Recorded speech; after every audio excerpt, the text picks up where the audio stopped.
السلام علیکم ورحمۃ اللہ وبرکاتہ۔ اللہ تعالیٰ کا بے حد شکر ہے جس نے اس گئے گزرے دور میں ہم کو اپنا قرآن اور اپنے پیارے پیغمبر صلی اللہ علیہ وآلہ وسلم کا فرمان سننے کی توفیق عطا فرمائی ہے۔ اللہ اپنی بارگاہ میں قبول و منظور فرمائے۔ آج میں آپ کے سامنے اللہ کی توحید کا کچھ حصہ بیان کروں گی تاکہ یہ پتہ چل جائے کہ جو لوگ توحید کو نہیں مانتے ان کی سزا کیا ہے۔ یقین جانیے اگر انسان کے پاس توحید نہیں تو پھر کچھ بھی نہیں، توحید ہے تو سب کچھ ہے۔ اگر نبی صلی اللہ علیہ وآلہ وسلم کا باپ بھی مشرک ہے تو معافی پھر بھی نہیں، اگر نبی کا چچا بھی مشرک ہے تو معافی پھر بھی نہیں ہوگی، اگر نبی کا بیٹا مشرک ہے تو اس کو بھی معافی نہیں، اگر نبی کی بیوی مشرکہ ہے تو اللہ پاک اس کو بھی معاف نہیں کرے گا۔ جب تک بندہ توحید کا اقرار نہیں کرے گا اس وقت تک اللہ کے دربار میں اس کی کوئی نیکی قبول نہیں ہوگی۔ دیکھیے مسجد بنانا جو ہے وہ بڑے ہی ثواب کا کام ہے۔ اللہ کے نبی نے فرمایا من بنا للہ مسجدا بنى اللہ لہ بیتا فی الجنت۔ آپ صلی اللہ علیہ وسلم نے کیا فرمایا کہ جو اللہ پاک کا گھر بناتا ہے اللہ کریم اس کے لیے اس کا گھر جنت میں بناتے ہیں۔ اللہ پاک نے اپنے قرآن میں فرمایا انما یامر مساجد اللہ من آمن باللہ، کہ اللہ کی مسجدیں وہ لوگ آباد کرتے ہیں جن کا اللہ پر ایمان ہے۔ آپ صلی اللہ علیہ وآلہ وسلم نے یہ بھی فرمایا اگر تم کسی آدمی کو دیکھو کہ اس کا مسجد کے ساتھ پیار ہے، مسجد کی صفائی کرتا ہے تو اس کے ایمان کی گواہی دے دو، اس کے اندر ایمان موجود ہے۔ لیکن اگر عقیدہ توحید نہیں نظر آتا تو صحیح نہیں ہے تو مسجد بنانا بھی کام نہیں آئے گا۔ اب دیکھیے مشرکین مکہ نے کوئی معمولی مسجد نہیں بنائی تھی بلکہ امام المساجد تمام مسجدوں کی سردار مسجد بنائی تھی۔ انہوں نے اتنی بڑی مسجد تعمیر کی کہ جس کو ایک دفعہ دیکھنے سے ساری زندگی کے گناہ معاف ہو جاتے ہیں، جس کا حج کرنے سے اللہ پاک زندگی کے تمام گناہ بخش دیتے ہیں۔ مکے کے چودھریوں نے ہاتھ کھڑا کر کے یہ اعلان کیا کہ اے مکے والو، بیت اللہ پر رزق حلال لگانا ہے، دھوکے کا مال نہیں لگانا، ہیرا پھیری کا پیسہ بھی نہیں لگانا بلکہ حلال مال لگانا ہے۔ یہ مسجد مکے کا چودھری ابو جہل اور اس کے ساتھی بنوا رہے تھے اور مسجد بھی بیت اللہ بنا رہے تھے۔ اچھا اب سچ بتائیے کہ مشرکین مکہ نے مسجد بنائی، کیا وہ جنتی ہو گئے؟ تو اس سے صاف معلوم ہوتا ہے کہ اگر توحید نہیں ہے تو بے شک بیت اللہ بھی تعمیر کر دیں نجات نہیں۔ اللہ پاک کے پیغمبر علیہ السلام فرماتے ہیں کہ حج کرنے سے زندگی کے تمام گناہ معاف ہو جاتے ہیں۔ آپ صلی اللہ علیہ وآلہ وسلم نے فرمایا جو آدمی عرفات کے میدان کی حاضری دے دیتا ہے تو وہ اس طرح ہو جاتا ہے کما ولدت امہ الیوم، کہ جس طرح ماں کے پیٹ سے آج ہی پیدا ہوا ہو۔ ابو جہل نے ایک دو نہیں بلکہ کم و بیش 50 حج کیے۔ کیا خیال ہے کہ ابو جہل جو ہے وہ جنتی بن گیا ہے؟ تو ان سب باتوں سے کیا معلوم ہوتا ہے کہ جب تک عقیدہ توحید صحیح نہیں ہوگا اس وقت تک نجات نہیں ہوگی۔ نجات اسی وقت ملے گی جب توحید انسان کے ساتھ ہوگی، ورنہ دیکھ لیں آپ اللہ پاک نے مثالیں بیان فرما دیں کہ ایک بیوی جو ہے وہ حضرت نوح پیغمبر کی ہے اور ایک بیوی لوط نبی کی ہے۔ یہ دونوں عورتیں میرے برگزیدہ انبیاء علیہ السلام کی نکاح میں تھیں۔ ایک 950 سال واس کرنے والے نبی کی بیوی ہے، نبی کے ساتھ زندگی گزارنے والی ہے۔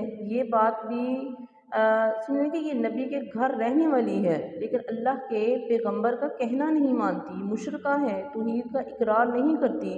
اور دوسری بیوی حضرت لوط علیہ السلام کی بیوی ہے، اس نے بھی پیغمبر کو نہیں مانا، ویسے نبی کے نکاح میں ہے، دونوں کے عقیدے درست نہیں ہیں۔ جب طوفان نوح آیا تو اللہ پاک فرماتے ہیں قُلْ نَحْمِلُ فِيهَا مِنْ كُلِّ زَوْجَيْنِ اثْنَيْنِ، اے میرے نبی نوح علیہ السلام تیری کشتی میں ہر طرح کا جوڑا بیٹھ سکتا ہے، کتوں اور بندروں کا جوڑا بھی بیٹھ سکتا ہے، خنزیر تیری کشتی میں بیٹھ سکتے ہیں، اور ہر جو جوڑا ہے وہ بیٹھ کر تیری کشتی میں اپنی جان بچا سکتا ہے، لیکن تیرا بیٹا اور تیری بیوی تیری کشتی میں نہیں بیٹھ سکتے۔ کیوں؟ کیونکہ وہ مشرک ہے، اور مشرک جو ہوتا ہے وہ بہت زیادہ پلید ہوتا ہے۔ بندر اور گدھا تو نبی کی کشتی میں سوار ہو سکتا ہے، کتا بھی نبی کی کشتی میں بیٹھا ہوا ہے، لیکن نبی کی بیوی اور نبی کے بیٹے کو بیٹھنے کی اجازت ہی نہیں۔ جہاز بھی اللہ کے نبی کا ہے، بیوی بھی نبی کی ہے، بیٹا بھی نبی کا ہے، لیکن اس میں بیٹھنے کی اجازت کیوں نہیں ملی؟ کیونکہ وہ مشرک ہیں، توحید ان کے پاس نہیں ہے، وہ اللہ کو ایک نہیں مانتے۔ تو اس سے اپنا کیا ثابت ہوتا ہے کہ مشرک بے شک نبی کا بیٹا ہی کیوں نہ ہو، بات انسان کے اعمال سے بنے گی، اس کے عقیدہ توحید سے بنے گی۔ آپ حدیث پاک میں بھی لکھا ہوا ہے کہ قیامت کا دن ہے، سیدنا ابراہیم علیہ السلام کا باپ حضرت ابراہیم علیہ السلام کے پاس جاتے ہیں، کہتے ہیں کہ ابراہیم علیہ السلام میں تیرا باپ ہوں۔ حضرت ابراہیم علیہ السلام نبی فرماتے ہیں، ابا جی میں نے آپ کو دنیا میں کہا تھا آپ میرا کہنا مان لیں، میں نے آپ کو واز کی، بڑی کوشش کی، لیکن آپ نے میرا کہنا نہ مانا۔ حضرت ابراہیم علیہ السلام کا باپ کہتا ہے، ابراہیم علیہ السلام آج تو جس طرح کہے گا میں اسی طرح کر لوں گا۔ لیکن حضرت ابراہیم علیہ السلام اللہ کے دربار میں سفارش کرتے ہیں، کہتے ہیں یا اللہ میرے باپ کو معاف کر دے، کیونکہ تیرا وعدہ ہے کہ تجھے پریشان نہیں کروں گا۔ میرے لیے آج اس سے زیادہ بڑی پریشانی اور کیا ہے کہ اللہ پاک فرماتے ہیں کہ اے میرے نبی ابراہیم تیرا باپ مشرک ہے۔ آپ فرماتے ہیں یا اللہ مجھے شرم آ رہی ہے۔ اللہ کریم فرمائیں گے اے میرے نبی ابراہیم علیہ السلام اگر تجھے شرم آتی ہے تو اپنا چہرہ نیچے کر لیں۔ حضرت ابراہیم علیہ السلام اپنے پیروں کی طرف دیکھیں گے تو ان کا جو باپ کو بچھو کی شکل بنا کر جہنم رسید کیا جا رہا ہوگا۔ اتنی بڑی سزا ہے کس کے لیے؟ جو مشرک ہے، جو توحید کا اقرار نہیں کرتا۔ مشرک کا کوئی عقیدہ نہیں ہوتا، ویسے جو مشرک ہوتا ہے بڑا چلاک ہوتا ہے۔ جیسے حافظ ابن کثیر رحمۃ اللہ علیہ نے لکھا ہے کہ مدینے میں میرے مصطفیٰ صلی اللہ علیہ وسلم کے پاس آئے اور کہتے ہیں کہ اللہ کے نبی ہمیں کوئی قاری قرآن دو جو ہم جا کر قرآن سنائیں۔ تو آپ صلی اللہ علیہ وآلہ وسلم کی نظریں مکے کے ایک شہزادے پر پڑ گئیں جس کا نام مصعب بن ابن عمیر رضی اللہ تعالیٰ عنہ ہے۔ یہ بڑے ناز و نام میں پلے ہوئے تھے۔ آپ صلی اللہ علیہ وآلہ وسلم فرماتے ہیں اے عمیر آپ ان کے ساتھ مصعب جو ہے مدینے چلے جا اور جا کر مدینے والوں کو توحید بتا، اللہ کا قرآن سنا، ان قریب میں بھی مدینے آنے والا ہوں۔ حضرت مصعب رضی اللہ تعالیٰ عنہ مدینہ پہنچ جاتے ہیں۔ اللہ پاک نے ان کو ایسا طرز بیان دیا ہوا ہے، زبان ایسی میٹھی اور شیریں دی ہوئی ہے کہ حضرت مصعب جس گلی میں اور محلے میں جا کر اللہ کا قرآن پڑھ کر سناتے ہیں وہ سارے کا سارا محلہ ہی مسلمان بن جاتا ہے۔ مدینے والے دھڑا دھڑ مسلمان ہو رہے ہیں۔ تو اسی میں ہی حافظ ابن کثیر رحمۃ اللہ لکھتے ہیں کہ ایک لنگڑا چودھری جو ہے بیساکھیوں پہ چلنے والا ہے، اس کا نام عمرو بن جموح ہے۔ ان قریب یہ بھی رضی اللہ تعالیٰ عنہ بننے والا ہے۔ یہ اپنی بیوی کو کہتا ہے کہ اے میری بیوی مدینے میں ایک نوجوان قرآن سنا کر لوگوں کو گمراہ کر رہا ہے، اپنے بچوں کا خیال رکھنا، کہیں اس کے قابو میں نہ آ جائیں، کہیں لات منات کو چھوڑ کر ایک رب کی پوجا شروع نہ کر دیں۔ اس کی بیوی اور اس کے نوجوان بیٹے مسلمان ہو چکے تھے۔ اس کی بیوی کہنے لگی اللہ والے کیا تو نے وہ قرآن سنا ہے؟ کہتا ہے نہیں سنا۔ وہ کہتی ہے سن کر تو دیکھ۔ یہ اپنی بیوی کو کہتا ہے اگر تجھے ہی 2-4 آیات آتی ہیں تو سنا دے۔ اس کی بیوی نے قرآن سنانا شروع کر دیا۔ یہ کیا پڑھتی ہے؟ الحمدللہ رب العالمین الرحمن الرحیم مالک یوم الدین۔ یہ آیتیں جب چودھری عمرو بن جموح سنتا ہے کہتے ہیں اللہ کی صفات کتنی پیاری ہیں۔ اس کی بیوی کہنے لگی ابھی تو ابتدا ہے، سارا قرآن ہی اللہ کی صفات سے بھرا پڑا ہے۔ تو یہ جو آدمی ہے اس نے اپنی حویلی میں ایک اونچا چبوترا بنا کر اس پر اپنا ایک لکڑی کا رب بنا کر رکھا ہوا تھا، بت بنا کر رکھا ہوا تھا، اس کا نام منات تھا۔ یہ اپنی بیوی کو کہتا ہے آج رات نا میں اپنے رب سے پوچھوں گا، اگر میرے رب منات نے مجھے اجازت دے دی تو پھر میں بھی کلمہ پڑھ کر مسلمان بن جاؤں گا۔ یہ رات کو اپنے جھوٹے رب کے پاس جا کر بیٹھتا ہے اور بڑے ہی باادب طریقے سے کہتا ہے بزرگوں یہاں مدینے سے ایک نوجوان لوگوں کو قرآن سناتا پھرتا ہے، اگر اجازت ہو تو میں بھی مسلمان بن جاؤں۔